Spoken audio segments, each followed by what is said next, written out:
मेरो बाउलाई आकाशवाणी भएको होइन, के भयो? के भएको भन्नुहोस् त? के भएको होला? सपना पनि होइन, मैले त आकाशबाटै सुने हो। आकाशबाटै सुने हो। अनि बिपीले के लेख्नु भएको छ अरे, मेरो बाउलाई आकाशवाणी भएको होइन, उसको आत्माको आवाज भयो। अनि निन्द्रामा झल्यास भयो कि आत्माले ओहो मैले यत्रो वर्ष भरिया भएर काम गरेको छु, त्यो छोरीलाई भात पकाउने तपाईँ हामी पनि त्यही होइन, अलि बिहान भात पकाएर खाँदेर कुचो ल्याएर भाँडा माझेर यहाँ आउँछ, फेरि गएर भाँडा माझ्न जान्छौँ खानेकुरा हुन्छ। तर यो बिचमा मैले राम्रो काम चाहिँ के गरेँ भनेर सोच्नु पर्छ। त्यो पनि काम, आफ्नो परिवारलाई हेर्ने, घर हेर्ने ठुलो काम। त्योभन्दा बाहेक पनि यो दिनभरि 24 घन्टा मैले राम्रो काम चाहिँ के गरेँ त भनेर एउटा काम मैले राम्ररी बोल्थेँ, कतै गएर राम्रो कुरा कुनैलाई आँसु पुस्थेँ, कतै गएर के राम्रो काम गर्न सहयोग गरेँ होइन, त्यो गर्नुपर्छ।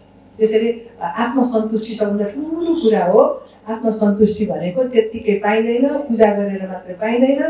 केही राम्रो काम गरेर कोही राम्रो भयो भने, मलाई पनि यहाँ जिल्लातिर आयो भने आत्मसन्तुष्टि हुन्छ। काठमाडौँमा गयो भने अलिक धेरै काम गर्नुपर्छ, टाउको खान्छ। यहाँ आएर तपाईँहरू हाँस्या देख्छु, यत्रो परिवर्तन देख्छु यो बाँकेको। सबै जिल्लामा दिदीबहिनीहरू उज्यालो हेर्न कति राम्रो, हिजो सेतो पहेँलो लुगा लगाएर गएर बस्नु, आज सब उज्यालो राम्रो, यत्रो ठुलो भवन परिवर्तन हो नि। त्यो मात्र हो र? हेर कसरी सिडिओलाई गएर हाम्रो खै भन्न सक्छन्, मन्त्रीलाई ल्याउन सक्छन्, गर्न सक्छन्, कति एम्पावर, कति पावर छ होइन? त्यो हो नि परिवर्तन। तपाईँ परिवर्तन भयो भने तपाईँको छोराछोरीमा परिवर्तन हुन्छ, राम्रा हुन्छ भने। आमा रोइमै बसिरह्यो भने छोराछोरीमा राम्रो हुन्छ? स्कुल गएर राम्रो हुँदैन, पढेर मात्रै। आफू परिवर्तन गऱ्यो भने त्यो छोरछोरीमा छाप पर्छ।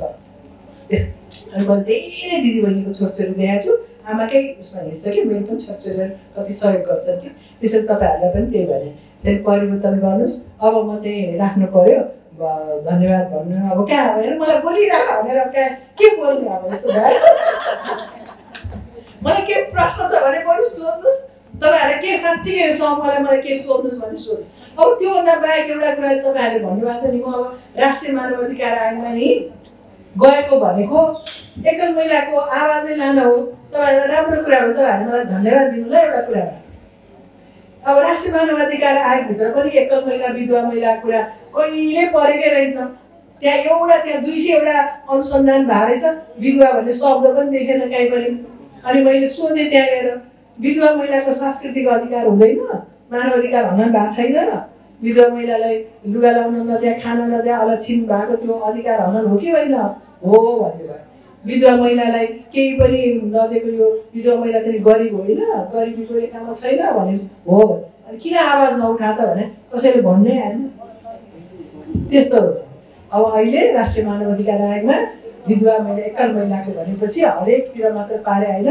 अस्ति के हाम्रो नेपालले चाहिँ नि ठुला अन्तर्राष्ट्रिय महासन्धिमा हामी पक्ष राष्ट्र हो। सिड भन्ने चाहिँ नि यो महिला हिंसा विरुद्धको महाअभिसन्धि हो। त्यसमा पक्ष राष्ट्र, त्यसमा चाहिँ सरकारले पनि रिपोर्ट बुझाउनुपर्छ हरेक 4 वर्षमा, अनि सामाजिक सङ्घ संस्थाले पनि बुझाउँछ, अनि राष्ट्रिय मानव अधिकार आयोगले पनि बुझाउनुपर्छ। अनि त्यो रिपोर्ट बुझाउने क्रममा हामी म यहाँ नेपालमा त्यति बेला आएको थिएँ 1 वर्ष अगाडि। अनि रिपोर्ट बुझाउने क्रममा चाहिँ तपाईँहरू एकल महिलालाई यहीँ ल्याएर छलफल पनि गरेर गएका थिए।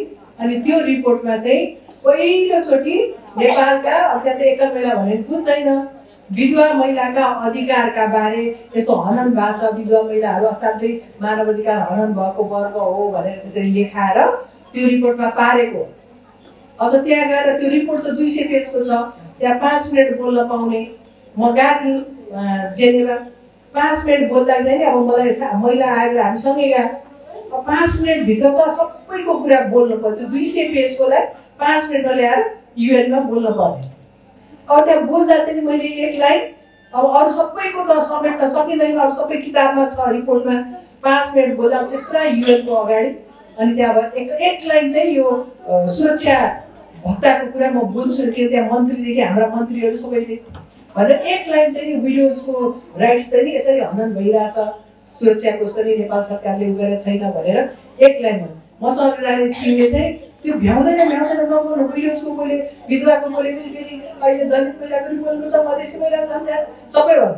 अनि पछि उहाँलाई खर्च हेर्नुहोस् विधवा भनेको दलितमा छ, जनजातिमा छ, मधेसी, मुस्लिम सबैमा छ, सबैलाई पर्छ भनेर एक लाइन बोल्दैको भरमा पछि अहिले सिडले नेपाल सरकारलाई चिठी पठाएको छ यो विषयमा। है तपाईँहरूले मलाई धन्यवाद गर्नुहोस्।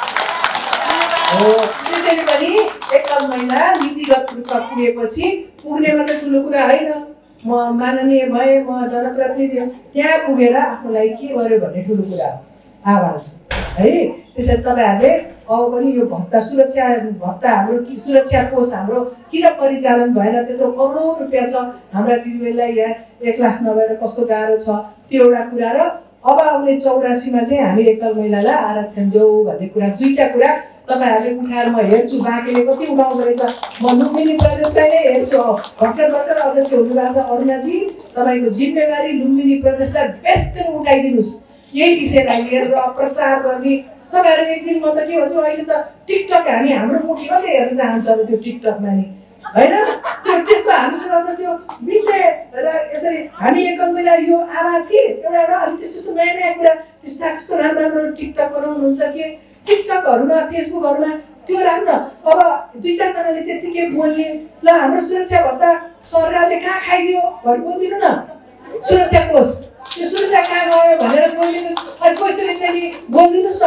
अब त हामी एकल महिलालाई आरक्षण राखेर हामी भोट हाल्दैनौँ, नो भोट क्याम्पेन, त्यस्तो कुराहरू बोलेपछि हल्ला हुँदै जान्छ कि। यत्रो लाखौँ एकल महिला छ, तपाईँहरू हामीले यो WHR-को वेबसाइट फेसबुक छ त्यसमा लाइक त गर्नुहुन्न, त्यहाँ कति हालेको छ तपाईँहरूको मुख, तपाईँ हाम्रो मुख धेरैले आफ्नो परिवारले साथीले मात्र हेर्छ कि धेरैले हेर्दैन। त्यसैले तपाईँहरू आफ्नो मुख हाल्ने भन्दा यस्ता कुरा हाल्नुहोस् धेरै, कुरा सहितै मुख हाल्ने कि। म पनि त्यही हाल्छु दिदी, अब आज म हाल्नु परिसकेको छ, हिजो उहाँ के गरिहाल्नु त्यस्तो छ कि। अब तपाईँहरूले टिकटक बनाउनुहोस् न। अब त हाम्रो 84लाई एकल महिलाको आरक्षण अनि मात्रै 84 हामी मान्छौँ भन्ने यो एकल महिलाको सुरक्षा कोष महिला मन्त्रालयले कहाँ गाड पार्यो भनेर एउटा हल्ला उठाउनुहोस्। त्यस्तो कुराहरूलाई तपाईँहरूले हल्ला उठाइरहने फेसबुकहरूमा यो एकल महिला WHR-को फेसबुक छ, केन्द्रको सहाराले हेर्छ, त्यहाँ ट्याग गरिदिने, फेसबुकमा पठाइदिने, मिडियाले अहिले धेरै कुरा प्रचार हुन्छ नि, त्यस्तो गर्नुहोस् है भनेको। त WHR के फेसबुकमा मात्र लाइक गर्नुहोस् न, तपाईँलाई WHR-ले हालेको कुरा सबै आउँछ, अनि त्यसमै कुराहरू हाल्ने के हाम्रा भत्ता खै यो केन्द्रले के गर्यो भनेर केन्द्रलाई हाल्नु न, सोध्नु ऊ केन्द्रको इडी आछ उहाँलाई घेर्नुहोस् न। के एकल महिलाको सुरक्षा कोषै परिचालन गर्न सकेन, केन्द्रले किन यसमा भूमिका खेलेन, लिडी म्यामले किन खेलेन, त्यस्तो कुराहरूमा तपाईँहरू आवाज उठाउनुहोस्, लेख्नुहोस्। लेखे हुन्छ कि हामीलाई गाली गरे जस्तो गरेर अरूलाई पनि भन्न सकिन्छ नि होइन, ल बुझ्यो। अब हेर्छु नि लुम्बिनी प्रदेशको नयाँ आउनु भएको छ अनि हाम्रा नयाँ पुराना मिलेर गर्छन्। म अब यसैमा यतिमै राख्दै अब तपाईँहरूलाई धेरै धन्यवाद। अब हामी एकछिन यहाँ बस्ने सिद्धिन्छ, अनि यहाँ भित्रहरू सबै हेरेर एकछिन पढ्ने के लेखेको रहेछ त्यहाँ। हामीले के छुटेको कुरा साथीहरूले चित्त नदुखाउनु, 1-2 जना साथी चित्त दुखाउनु गरे, यो थप्दै जाने हो। यो यहाँ बाहिर पनि थप्न सक्छ, हामीले थप्दै गएर यहाँभरि हाम्रा कथा राख्नुपर्छ।